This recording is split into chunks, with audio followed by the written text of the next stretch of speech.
Vaya, tú sabes que estaba acordándome hoy, así como quien no quiere las cosas, de esta investigación que yo le saqué en un momento anterior, no recuerdo cuándo, vinculado al FIFO y toda la venta de María en la sierra. Ahora que está toda esta onda del químico, del papelito, hay un nuevo papelito con nuevos ingredientes que son lo peor de lo peor en las calles de Cuba. Han aparecido estos sembrados de María y yo digo, coño, pero si el FIFO fue el primero que empezó con este negocio que incluso lo dichabó Uber Matos en su libro Cómo llegó la noche. El tipo dice que él se quedó anonadado cuando se enteró de este fenómeno. Entonces, vamos a hacer toda la historia para que tú tengas el paquete completo de información y te vas a dar cuenta que a lo mejor, por ejemplo, en el año 1957, una parte del Euphoria que le gustaba a Benny, tú sabes que a Benny le gustaba tocar, pudo haberle llegado directo de la cosecha de Fidel Castro. Sí, así mismo, vamos allá. Fidel Castro, cuando él empezó a planificar toda su historia en la sierra, que se iba a alzar con un grupo de mataperros,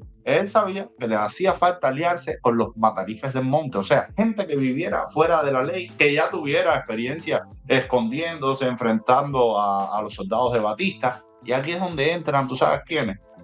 Unos bárbaros que se llamaban los señores de la hierba. ¿Quiénes eran los señores de la hierba? Bueno, unos guajiros esos mafiosos, con malas pulgas, y el principal negocio de ellos era la venta de María.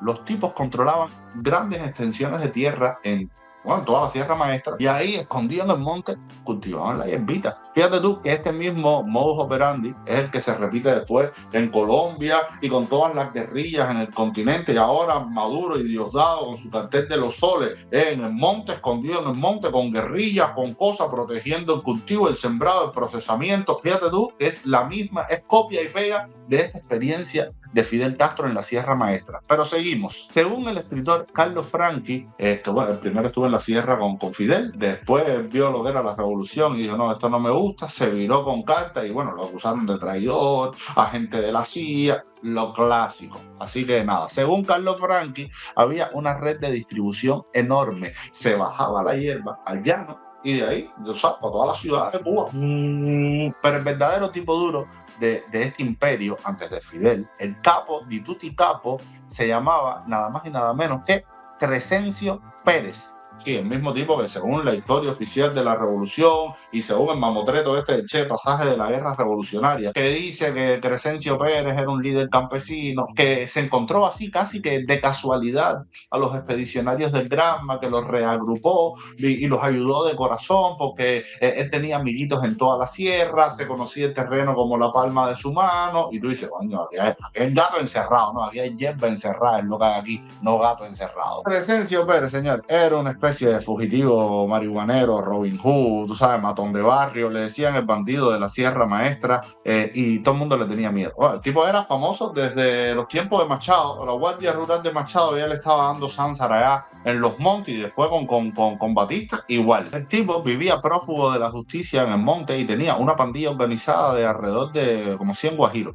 Prófugos también todos. Cultivaban la hierba y controlaban a miles de campesinos en un área de 2.900 kilómetros cuadrados. ¿A través de qué? Tú sabes, extorsión, chantaje, miedo. Si hablas, te mato a ti, a tu familia. Aquí nadie puede hablar nada. Tenían almacenes debajo de los bohíos de varios guajiros. Tú sabes, todo el mundo al servicio de la pandilla de Crescencio. Eran como una especie de, ¿cómo se llaman? Los maras de El Salvador. Bueno, eso eran ellos en la Sierra Maestra. Es más, Crescencio tuvo una competencia ahí en la sierra, otro narco. El tipo se llamaba Edesio Hernández, le decían el rey de la sierra. Bueno, mira tú, casualmente Edesio murió de forma sospechosa unos días antes del desembarco del Granma. La alianza entre Fidel Castro y Crescencio fue por motivos muy pragmáticos y sencillos. Para Crescencio, los rebeldes iban a hacer que la Guardia Rural y el ejército no se atrevieran a subir tan fácil a las lomas donde él tenía sus plantaciones de María. Para Fidel, el conocimiento de la zona que tenía este mafioso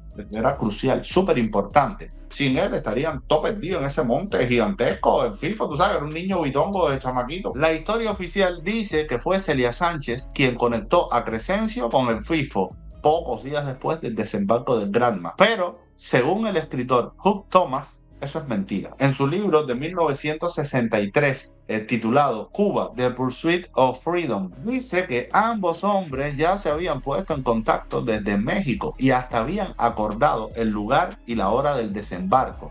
El clan de Fidel, señor, cuando tú le quitas la leyenda, el mito, en la vida muy real, era un grupito de loquitos, vagos, delincuentes, rateros. Mira, el escritor Esteban Fernández tiene un artículo que se llama Caballo Blanco, y en este artículo cuenta cosas durísimas, por ejemplo, sobre Juan Almeida Bosque. Esteban Fernández cuenta que Juan Almeida, durante un tiempo estuvo demandadero de algunos prostíbulos de La Habana. O sea, era el tipo al que mandaban a buscar bebidas, condones, cigarros, lo que hiciera falta. Incluso Fernández menciona un evento en el que presuntamente se vio implicado Almeida, el asalto a una mujer norteamericana, Helen Hayes. Ocurrió el 6 de noviembre de 1948 en la esquina habanera de Damas y Desamparados. Esteban Fernández describe el hecho así: le arrancaron la cartera, le robaron $166 y fue dejada tirada en el piso por un delincuente común y carterista conocido como Caballo Blanco,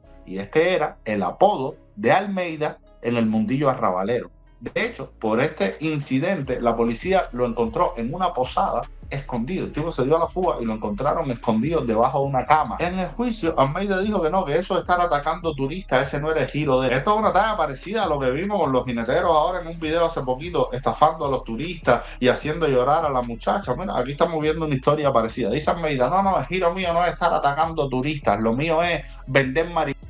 Esto según Esteban Fernández, que dice que sí, que Almeida vendía la hierbita ahí en la esquina de San Isidro y Damas. Incluso dice que Almeida, aparte de eso, en el juicio dijo que el que lo había embarcado a él era un amigo que se llamaba Pito, que lo había embarcado. Bueno, tú sabes, esto es como mientes, rata inmunda, a mí me trajo embarcado este. Y Esteban Fernández además cuenta que en la cárcel conoció a otro criminal, un tipo que se dedicaba a falsificar cheques, llamado Raúl Menéndez Tomasevich. Después fue general, héroe de la República, en Angola, traficando, marfil, polvo, esto, lo otro.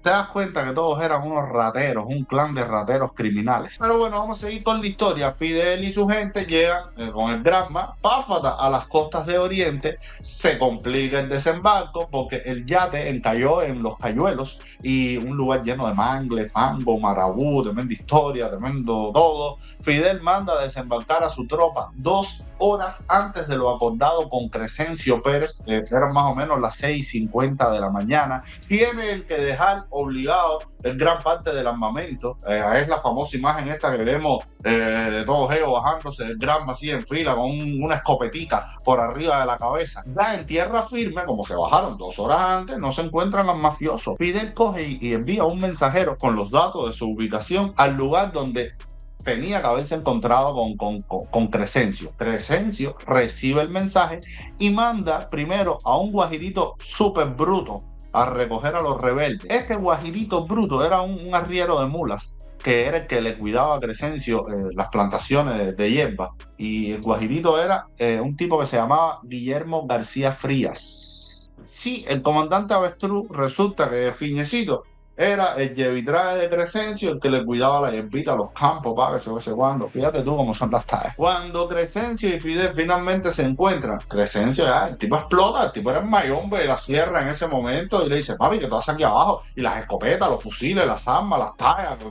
Ustedes se bajaron con una escopetica mojada cada uno, no, arriba, a buscar el armamento ese que dejaron en el yate, que si no, ¿para qué yo los quiero ustedes aquí si no es con las cachimbas? Se forma un tejemaneje, y bueno, también ocurre aquí el tema del desastre de Alegría de Pío. Eso fue un bautizo de fuego de película. La gente de Batista tiró con todo. Bueno, el Che, en el panfleto de él, de Pasaje de la Guerra, esta historia, dice que un tipo súper gordo se escondió detrás de un árbol flaquito así, tipo gordo, y que otro en el medio del tiroteo y la balacera gritaba: silencio, caballero, silencio. Y tú dices, shock emocional de eso descomunal, tanto así que se dispersaron, todos salieron corriendo para todos lados, una pila de gente se fugó, no viró más para la sierra, se le acabó el peo ese de Fidel Castro, y bueno, al final sobrevivieron 3 gatos. Y por este desastre de Alegría de Pío es que entonces ya Fidel sí depende todavía más de Crescencio, porque ahora sin hombres, necesitaba armas, necesitaba soldados, dinero, comida. Y entonces es donde Fidel se mete de lleno en este negocio de la hierbita. Le dice al viejo Crescencio que lo va a hacer comandante, incluso le da la misión de crear la columna número 7, que era la que se especializaba en el narconegocio. Carlos Franchi contó años más tarde que ahí fue cuando los rebeldes se enteraron que la sierra estaba repleta de María, la María que se consumía en toda la isla salía ahí de la sierra, que también, repito, también lo dijo Uber Matos en su libro. Algunos hablaron incluso de vamos a darle candela a los sembrados. Y Fidel dijo, no, no, negativo, lo que vamos a hacer es organizar mejor todavía este negocio. Los supervisores de las cosechas eran los lugartenientes de Crescencio, Vitalio Acuña, bueno, que después se murió en Bolivia con el Che, y otro que se llamaba Hermes Cordero Martí. Estos hombres también se encargaban de la distribución y el comercio en el llano. Otro que se encargaba de la transportación de productos, tú sabes, era Enrique Luzón con su camión marca Ford. Luzón venía del Partido Ortodoxo, pasó por el movimiento 26 de julio y llegó a ser hasta vicepresidente del Consejo de Ministros de Cuba. Pero el camión de Luzón no podía moverse por toda la sierra, por el terreno. Y Fidel resolvía eso facilito con un campesino llamado Romérico Cordero, otro mafioso que controlaba el monopolio de las mulas en la Sierra Maestra. Fíjate tú, Romérico repartía la hierba por los pueblitos y de ahí a las ciudades. O sea, toda la cadena de distribución estaba bien montada, bien organizada. Por eso es que yo le decía al principio del video que a lo mejor es Benny, por allá por el año 57, la hierbita que tocó venía directo de la sierra, de las manos del FIFO y de Crescencio y de todos estos bandoleros. Y ya tuve como todo se mezcla de pronto, el Benny cantando ¿cómo fue? No sé decirte cómo fue. Fidel en la sierra comprando fusiles, campos de cannabis, la luna llena así encima y el fantasma del comunismo recorriendo la isla hecho de humo de María, candela y pitapita. Pero bueno, señores, así empezó el FIFO su aventura en la sierra. Después dicen que Celia Sánchez le dio el berro y él refrescó un poco este negocio. Luego del 59, Crescencio, delincuente legendario, no tuvo ningún cargo político, pero Fidel le regaló una finca descomunal en Oriente, y allí Crescencio era el padrino. El padrino tiene otra altura, otra alcurnia. Crescencio al final era un matón protegido por el comandante, que es otro matón más. Entonces, en su finca, sin que nadie lo molestara, ahí siguió teniendo sus matarifes a sueldo, vendiendo carne de res, carne de puerco, vianda, vegetales y por supuesto vendiendo María también. Y nadie se metía con él.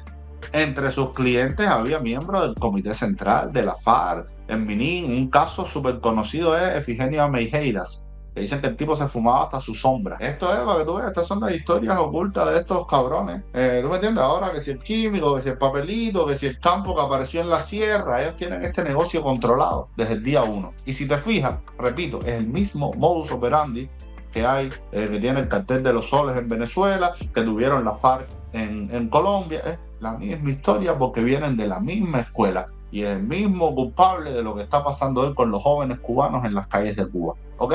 Aquí te dejo todo esto, señores. Espero que hayas aprendido un poquito. Yo te mando un abrazo y nos vemos en el próximo video. Chao.